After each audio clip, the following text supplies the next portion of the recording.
How's it going, everyone? It's Sam. Today, I'm walking you through my dividend portfolio. So I often talk about high growth plays, SPAC plays, different high growth companies, but since last summer, I've made it a point to invest $100 a week into dividend stocks. Now, I haven't talked about it as much recently. I used to do a video every single week on the stocks I was buying, including the stocks I was buying in this portfolio. And the reason I started investing $100 a week in dividend paying stocks is because it pays very consistent income. Now, I know some people were giving me a hard time at the beginning because there are so many other stocks that are high growth that could probably return better over time. But I wanted to create a side form of income in dividend payments that would grow consistently, something that I could map out, and something to show people that really you don't need $5,000 every week or every month to invest in the stock market to become really wealthy over time. I wanted to invest in something that was different than what I was investing in otherwise, and that would be this dividend income portfolio. Now, this has actually returned really well over time. I want to cover it for you today. I also have an interesting little way of you guys making free money too, and talk you through some of my thinking on this. Now, if you guys like this, the only thing I ask is that you leave a thumbs up. I really appreciate that, and it helps out the channel a lot. The other thing is, I am using M1 Finance as my brokerage for this. It works really well for dividend investing. It's very long-term focused. If you guys are interested, there's a link underneath the video. You can get $30 if you sign up and fund your account. So both of us get $30 if you guys want to do that. You have to invest $100 if you open up a brokerage account, or $500 if you open up a retirement account in the first 30 days if you want this bonus, and you have to leave the money in there for 30 days and then you'll be credited the $30. So if you guys want to support the channel, if you guys want to make some extra money, and maybe you haven't done this before, maybe you want to start dividend investing or try out M1 Finance, you can check out that link down below the video. Now, this portfolio has grown quite quickly, surprisingly. So this is a money weighted return here of 46%. So it's a 46% return on my money, but I didn't put in like $3,000 and have it return, $1,500. It's based on how much money I had in the portfolio over time. So looking at this portfolio, I don't have many companies in here. I'm investing $100 a week. At first, I was investing in multiple companies. Now I pretty much just invest in one, maybe two companies every single week in this portfolio. You can see the weighting here. So I actively manage this. I actively pick out what stocks I want to invest in. Otherwise, you can turn on auto invest and you can just have it select a basket of stocks with a certain weighting and it will just buy them. But right now, about 25% of my portfolio is in store capital. About 19.2% are in JP Morgan Chase, 14.4% in Disney, about 12.2% in Foot Locker, 8.2% in AT&T, 6.7% in Packer, about 5.9% in Realty Income, 4% in IIPR, and 4% in Qualcomm. So I'm not going to break down every single one of these companies here today, but I will talk about one here a little bit more in depth. If we take a look though at the holdings here, you can see the actual gain on all these different companies. If we sort it by this, we can see Foot Locker was actually a 65% gain, IIPR 54%, and then down the line with Packer being the worst gain where I actually lost about 5%, and Qualcomm about the same. So these companies though have not, or this screen has not taken into account the dividends I get from these companies. So this dividend income will grow over time. Right now, we can go by dividends only and take a look. So you can see it's just consistently paying a little amount at a time. So it's not anything that's massive. It's not like a massive amount of money that I'm making right now from dividends. It's $1 here, 30 cents here, $2 here.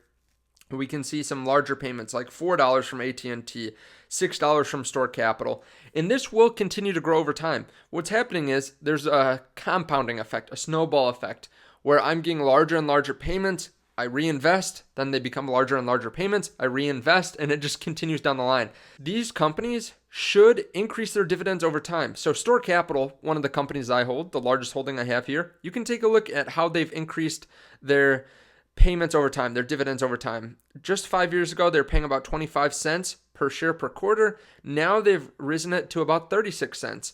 Now, You don't want to just buy the companies that are yielding the most of the time. Usually that's a sign that there's something off about them. Either the price dropped because investors lost confidence in the company, or there might have been some special condition where they had a one-time payment that was very high, and it might lure you into a company that you don't really want to be invested in. Another thing is you want to make sure that the companies have enough money to actually reinvest in themselves and to continue to grow this over time. If a company is paying a very, very high dividend rate, which AT&T is right on the edge of paying they do pay a very high dividend rate, but they're right on the edge where you wouldn't really want them to increase their dividend too much right now because they have a lot of debt. They need to reinvest in the company and pay down debt.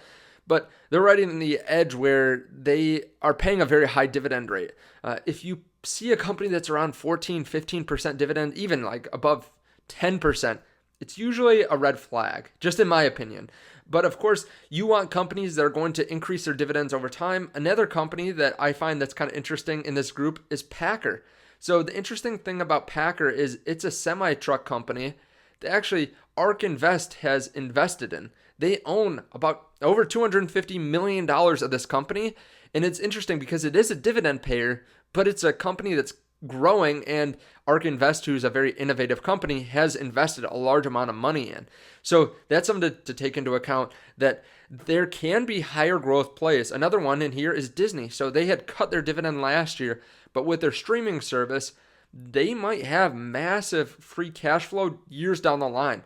Now, I like to get a good mix of actually dividend growth, of companies that are more focused on growth, and high dividend payers in here. So that's why I only have about 9 companies. I'm trying to focus a little bit more on these companies. Now, I will say that this has caused my dividend yield to not be super high. Right now, it's at about 2.6%. And the nice thing about M1 Finance is you can actually see it. So if you go over to research and you go over to my pies, then you go down, you can see what the dividend yield is. So my dividend yield is about 2.62%. It could be higher if I didn't include some companies that have cut dividends or that pay lower dividends. But again, I'm trying to get this to grow over time.